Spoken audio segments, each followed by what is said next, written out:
Pada suatu masa dalam sejarah Indonesia, kritik bukanlah sesuatu yang mudah diucapkan. Kekuasaan berdiri tegak, stabilitas dijaga dengan disiplin, dan suara berbeda seringkali dianggap ancaman. Negara berjalan rapi setidaknya di permukaan. Namun di balik ketenangan itu tumbuh kegelisahan di kalangan mereka yang justru pernah ikut membangun fondasi republik ini.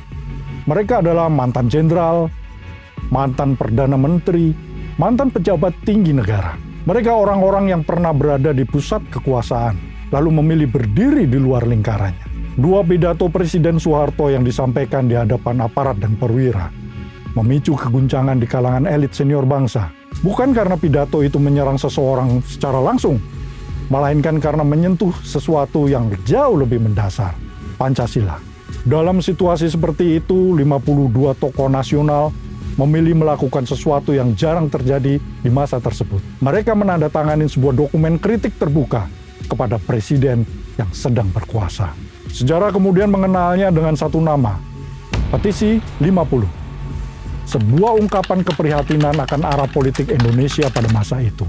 Dan dari sinilah cerita tentang keberanian moral, resiko politik, dan batas antara kekuasaan dan konstitusi mulai terbuka.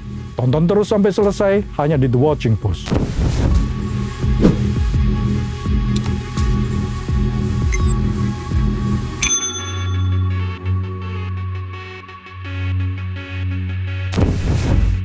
Semua bermula dari pidato Presiden Soeharto pada tanggal 27 Maret 1980 di Pekanbaru dan 16 April 1980 di Cijantung. Isi pidato itu intinya, pertama, Soeharto menegaskan adanya polarisasi dalam masyarakat. Ia menyatakan bahwa di tengah rakyat yang bekerja keras membangun negara, terdapat perbedaan tajam antara mereka yang ingin melestarikan Pancasila dan mereka yang dianggap ingin mengganti Pancasila. Pernyataan ini memberi kesan bahwa kritik terhadap kebijakan pemerintah bisa dipandang sebagai ancaman terhadap Pancasila itu sendiri. Padahal, Pancasila dimaksudkan sebagai dasar pemersatu bangsa. Kedua, Pancasila dipresentasikan sebagai alat politik, bukan semata ideologi negara. Pidato-pidato itu dianggap keliru menafsirkan Pancasila. Alih-alih bicara tentang Pancasila sebagai nilai dasar yang menyatukan, pidato tersebut mengandung nada bahwa Pancasila bisa dipakai sebagai ancaman terhadap lawan-lawan politik. Ini memberi kesan bahwa kritik atau oposisi politik sama dengan menentang Pancasila. Ketiga, adanya dorongan untuk militer memilih pihak tertentu. Soeharto dalam pidatonya juga dilaporkan menyarankan bahwa ABRI, yaitu TNI dan Polri, untuk tidak hanya berdiri di atas semua golongan, tetapi memilih mitra politik yang dianggap benar-benar mempertahankan Pancasila, yang dipahami sebagai mendukung pemerintah dan Golkar dalam pemilu mendatang. Hal ini memicu kekhawatiran bahwa militer tidak lagi netral sebagai penjaga konstitusi, tetapi diposisikan sebagai alat politik penguasa. Yang keempat, personifikasi Pancasila ke dalam diri Presiden Soeharto. Nah, ini bagian yang paling kontroversial. Sebuah pernyataan yang memberi kesan bahwa kritik terhadap Soeharto sama dengan kritik terhadap Pancasila itu sendiri. Penandatangan petisi 50 melihat ini sebagai upaya untuk mempersonifikasikan Pancasila dalam sosok presiden. Sehingga apapun kritik terhadap presiden dapat dicap sebagai anti Pancasila. Dan yang kelima, ancaman terhadap lawan politik. Pidato tersebut juga mengandung tuduhan atau seolah-olah menduga adanya usaha pengambil alihan kekuasaan melalui cara-cara subversif seperti pengangkatan senjata, infiltrasi, dan usaha lain menjelang pemilu yang akan datang. Hal ini memberi nuansa ancaman terhadap lawan politik yang kritis dan dipandang sebagai upaya membenarkan tindakan represif. Para penanda tangan petisi 50 melihat dua pidato itu sebagai penyalahgunaan Pancasila untuk keuntungan politik rezim. Mereka merasa Pancasila telah dibuat seolah-olah terikat pada kepemimpinan Soeharto dan dipakai untuk membungkam kritik yang sah, bukan sebagai prinsip dasar negara yang menyatukan semua lapisan bangsa. Era Orde Baru adalah masa di mana kekuasaan terpusat dan kebebasan politik terbatas. Golkar, partai yang setia kepada pemerintah, menjadi kekuatan yang dominan. Sementara partai lain dan kritik yang tajam terhadap pemerintah menghadapi pembatasan yang ketat. Rezim ini memandang ideologi transnasional seperti Marxisme, komunisme, maupun politik Islam sebagai ancaman. Hal ini sebuah pembenaran untuk menempatkan Pancasila sebagai asas tunggal di seluruh lapisan masyarakat. Dalam dinamika politik itu, struktur militer tidak hanya menjaga ketahanan negara, tetapi juga merambah kehidupan politik dan bisnis. Variabel-variabel ini menciptakan iklim di mana kritik terbuka tampak hampir mustahil dan sangat berisiko tinggi. Lalu siapa saja yang menandatangani petisi ini? Mereka bukan sekedar pengamat, tetapi tokoh yang besar di tengah sejarah Indonesia. Ada Jenderal Purnawirawan Abdul Haris Nasution, dikenal sebagai mantan Kepala Staf Angkatan Darat dan sebagai salah satu perwira yang berani menentang otoritarianisme. Beliau juga merupakan salah satu saksi sejarah G30 SPKI yang lolos dari aksi penculikan meskipun harus mengorbankan putrinya, Ade Irma Suryani, dan juga sang ajudan, Letnan 1 Anumerta Pierre Tendean. Kemudian Jenderal Polisi Purnawirawan Hugeng Imam Santoso, mantan Kapolri yang kelima, yang termasuk karena integritasnya. Ia kerap berselisih dengan pendekatan yang lebih represif. Hugeng dikenal sebagai polisi paling jujur, serta berintegritas tinggi dalam sejarah kepolisian Indonesia. Selama menjabat, Jenderal Hugeng beberapa kali harus berhadapan dengan lingkar kekuasaan. Kemudian ada nama Ali Sadikin, salah seorang perwira tinggi Angkatan Laut yang kemudian juga menjabat sebagai Gubernur Jakarta periode 1966 hingga 1977. Bersama mereka ada juga Letjen Purnawirawan Muhammad Yasin, pernah menjabat sebagai Wakil Kepala Staf Angkatan Darat. Yasin adalah salah satu orang penting dalam kemenangan Soeharto pada pemilu tahun 1971. Tetapi tugas itu pula yang menjadikan awal keraguan dan kekecewaan Yasin terhadap Soeharto. Masih ada nama-nama lain seperti Letnan Jenderal Ahmad Yunus Mokoginta, Laksamana Aziz Saleh, Letnan Jenderal Purnawirawan HR Darsono. Semua dari lintas angkatan yang merasa peran militer maupun polisi diselewengkan dari tugas konstitusionalnya. Dari kalangan sipil dan politisi senior, ada Muhammad Natsir, mantan Perdana Menteri dan tokoh nasional yang teguh pada demokrasi konstitusional. Kemudian ada AM Fatwa, aktivis dan cendekiawan yang ikut merumuskan ungkapan keprihatinan. Sebut juga Burhanuddin Harahap, mantan Perdana Menteri era parlementer.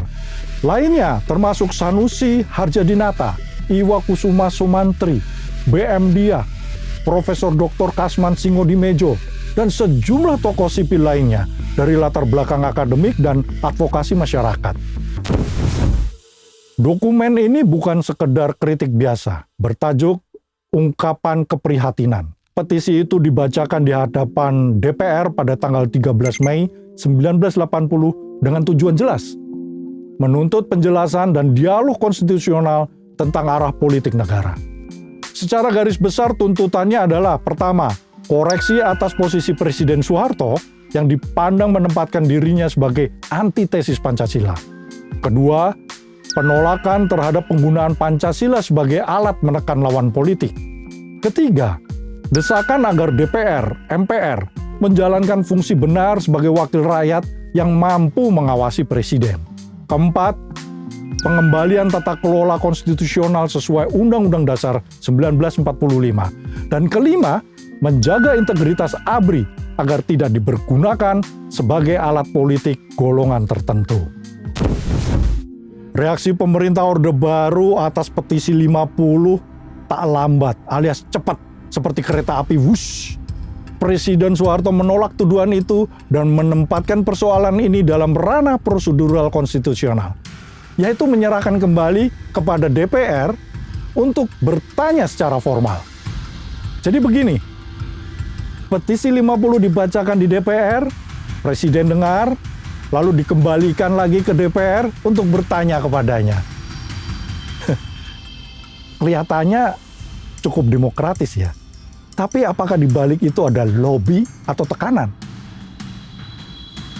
Ya, harus ingat juga, DPR pada saat itu dipenuhi orang-orang yang mendukung penuh pemerintah. Waktu itu pemerintah juga membingkai gerakan ini sebagai tindakan radikal yang mengancam, lagi-lagi, mengancam stabilitas nasional. Aparat yang selaras dengan kekuasaan melakukan pembatasan terhadap para penanda tangan. Penampilan mereka dibatasi dari berbagai forum resmi, larangan perjalanan luar negeri atau cekal, cegah tangkal, hingga penyensoran pemberitaan soal petisi 50 di media massa yang dikuasai oleh negara. Saat itu media massa memang sepenuhnya di bawah kendali pemerintah melalui Departemen Penerangan yang dibubarkan oleh Presiden Abdurrahman Wahid tahun 1999. Bagi banyak penanda tangan, konsekuensi sosial dan ekonomi datang bagai bayangan panjang. Kesulitan mendapatkan kredit, pengucilan dari jaringan bisnis, bahkan status tidak loyal melekat serupa stigma yang sulit dihapus. Beberapa juga menghadapi tekanan administratif, pemantauan kegiatan publik, hingga larangan ceramah atau diskusi yang membatasi ruang kritis mereka. Meski kemudian pada awal 1990-an ada sedikit pelonggaran, bayang-bayang pembatasan tetap terasa hingga masa reformasi. Ketika Orde Baru akhirnya runtuh pada 1998, cerita tentang petisi 50 ikut menemukan makna yang lebih luas. Ia tidak menjadi partai politik, bukan pula gerakan massa, tetapi ia menjadi simbol keberanian protes konstitusional terhadap kekuasaan yang lupa batasnya. Nasution dan Hugeng tetap dikenang sebagai simbol militer dan kepolisian yang bersikap kritis. Tokoh lain seperti Ali Sadikin dan Natsir menjadi ikon demokrasi lintas spektrum.